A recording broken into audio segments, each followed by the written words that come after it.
বাদশাহ হারুন আর রশিদ একজন সখী মানুষ।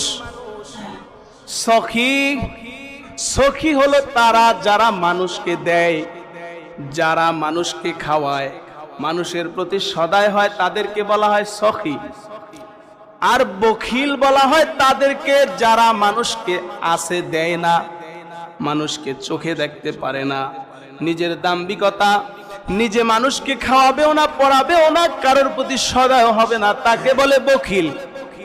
নবীজি বলেন, সরকার বলেন, মুহাম্মদুর রাসূলুল্লাহ সাল্লাল্লাহু আলাইহি ওয়াসাল্লাম বলেন, যারা সখী হয় তাদের থেকে জাহান্নাম দূরে রয়, আর বখিল হয় যারা তাদের থেকে জান্নাত দূরে রয়।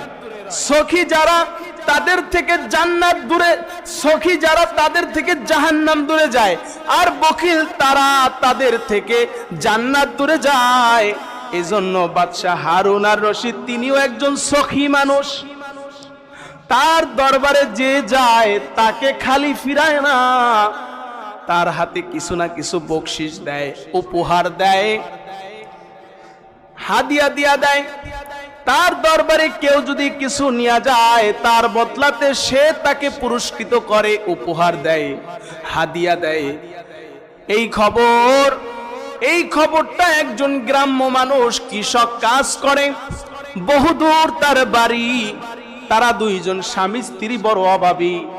তারা চিন্তা করতেছে, বাদশাহ হারুন আর রশিদের এলাকায় যেহেতু আমরা থাকি, তিনি যেহেতু বড় ক্ষমতাধর, শুনেছি স্বামী গো, যদি তার দরবারে কোনো ব্যক্তি হাদিয়া নিয়ে যায়, যদি কেউ কিছু নিয়ে যায়, তাকে খালি হাতে ফিরায় না, তাকে শুনেছি মূল্যবান জিনিস তাকে পুরস্কৃত করা হয়, তাদেরকে পুরস্কার দেওয়া হয়, হাদিয়া দেওয়া হয়, উপহার দেওয়া হয়। ও আমার স্বামী, শোনো শোনো, আমরা যেহেতু অভাবী, আমরা যেহেতু গরিব, আমরাও অবশ্যই বাদশাহ হারুন আর রশিদের জন্য কিছু নিয়ে যাব, আর নিয়ে গেলে অবশ্যই আমাদেরকেও হাদিয়া তোহফা দিবেন। আমাদেরকে ওই হাদিয়া তোহফা দিলে আমরাও ওই হাদিয়া তোহফা মূল্যবান হলে আমাদের সংসারটা ভালো চলবে। এখন তারা গরিব মানুষ, কি দিবে বাদশাকে? বাদশা তো যেমন তেমন কিছু নিবে না, কি হাদিয়া দেয়া যায়? স্বামী স্ত্রী পরামর্শ করতেছে। স্বামী বলে জামা কাপড় দেয়া যায়, স্ত্রী বলে না, জামা কাপড় তাদের কাছে কোনো কিছুই না, এমন একটা জিনিস দিতে হবে যেটা অন্য কেউ দেয় না, আমরাই দিব। কি দেয়া যায়, কি দেয়া যায়? এক একটা প্রস্তাব দেয়, দুজনে পরামর্শ করে, বলে না, এটা না। তখন স্ত্রী বলল, আমরা যেহেতু পাহাড়ি এলাকায় থাকি, আমাদের পাশেই একটা পাহাড় থেকে, ঝর্ণা থেকে পানি পড়ে, খুব মিষ্টি পানি। এই রকমের পানি আশেপাশে কোথাও নাই। আমরা যদি বাদশার জন্য এক কলস পানি যদি হাদিয়া নিয়ে যাইতে পারি, অবশ্যই আমাদেরকে এর বদলাতে দামি উপহার দান করবেন। সুবহানাল্লাহ পড়েন। অবশ্যই আমাদেরকে এই কলস ভর্তি পানি যদি নিয়ে যাই, এই মিঠা পানি খাইয়া অবশ্যই বাদশাহ খুশি হবেন, আর এই খুশি হলে আমাদেরকে মূল্যবান হাদিয়া দিবেন। এই চিন্তা দ্বারা যেই কথা সেই কাজ, স্ত্রীর কথা মতো 2 কলস পানি বোঝাই করলেন। কয় কলস?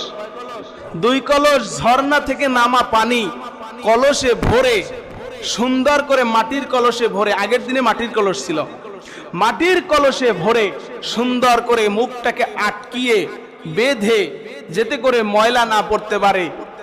দূরের পথ যেহেতু, মাথায় করে দুজনে রওনা হয়েছে। দূর, বহুদূর। বাদশার বাড়ি মিশরে থাকেন,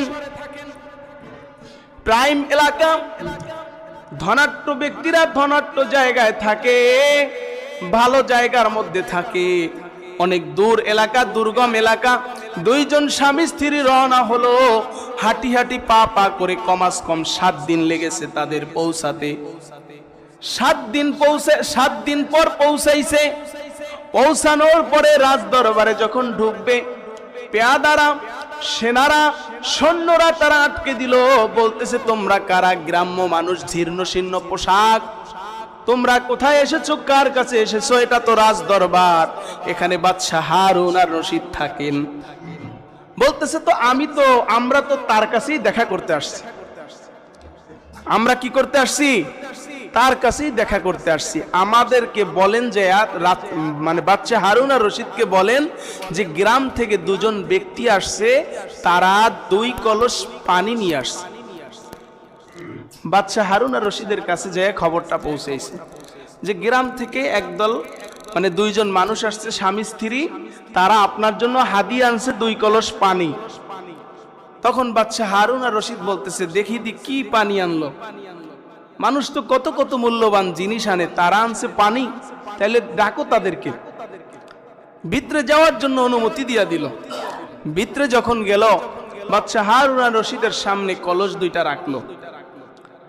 কলস 2টা রাখার পরে পানি আনছে কষ্ট করে। কোথা থেকে আসছো?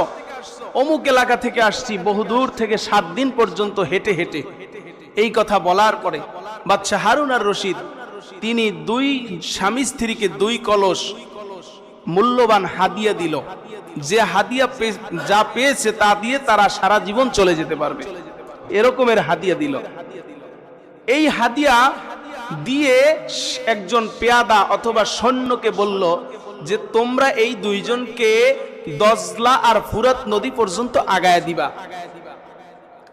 যখন তাদেরকে আগায়া দিতে গেল, ওই স্বামী স্ত্রী 2 জন দজলা আর ফুরাত নদীর কিনারায় যখন গেল, তারা মাথায় হাত দিয়ে বসে পড়েছে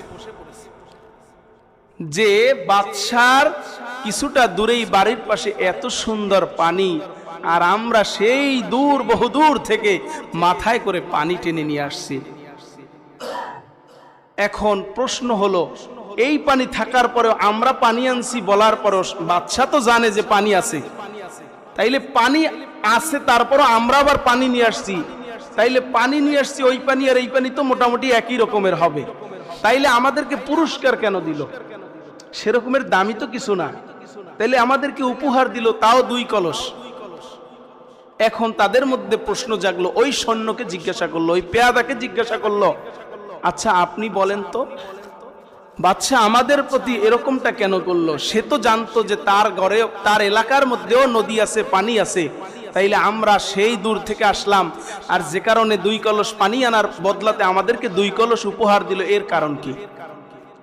বলতেছে তোমরা যে 7 দিন আগে রওনা দিয়েছো, ওই যে আটকায় রাখছো মাটির কলসে, কখনো রোদ, কখনো ঠান্ডা, কখনো গরম বেশি, এরকমটা হওয়ার কারণে 7 দিন পর্যন্ত কলসটাকে আটকাইয়া রাখার কারণে ভিতরে শ্যাওলা জমে গেছে, নোনা ধরে গেছে, ওই পানি খাওয়ার মতো কোনোই অবস্থা নাই। এখন তারা আরো আশ্চর্য হলো যে তাইলে আমাদেরকে এরকমের নষ্ট পানির বদলাতে আমাদেরকে 2 কলস উপহার কেন দিল? বলতেছে যে তোমাদেরকে এই জন্য দিয়েছে, তোমরা যে বহুদূর থেকে হেঁটে হেঁটে এসেছো, এটা বাদশার তোমাদের প্রতি অনুগ্রহ আর দয়া। আল্লাহ তাআলা রব্বুল আলামিন বলেন, কুল ইন্নাল ফাদলা বিয়াদিল্লাহ ইউতি মান ইয়াশাউ ওয়াল্লাহু ওয়াসিউন আলীম ইয়াখতাসসু বিরহমাতিহি মান ইয়াশা আল্লাহু যুল ফাদলিল আযীম। আল্লাহ তাআলা বলেন, আমি তোমাদের সবার প্রতি দয়া করেছি, তোমাদের প্রতি অনুগ্রহ করেছি। তোমরা যে মনে করো এত এত এত কিছু, এসব মনে হয় এমনি এমনি হয়েছে, না না, আমি তোমাদের প্রতি দয়া করেছি বিদায় তোমরা আজকে বেঁচে আছো, তোমাদের সামনে এত এত কিছু হয়েছে। এই যে সৃষ্টির সব কিছু দেখো বান্দা, এই সমস্ত সব কিছু মাত্র তোমাদেরকে উদ্দেশ্য করে বানাইছি। সুবহান।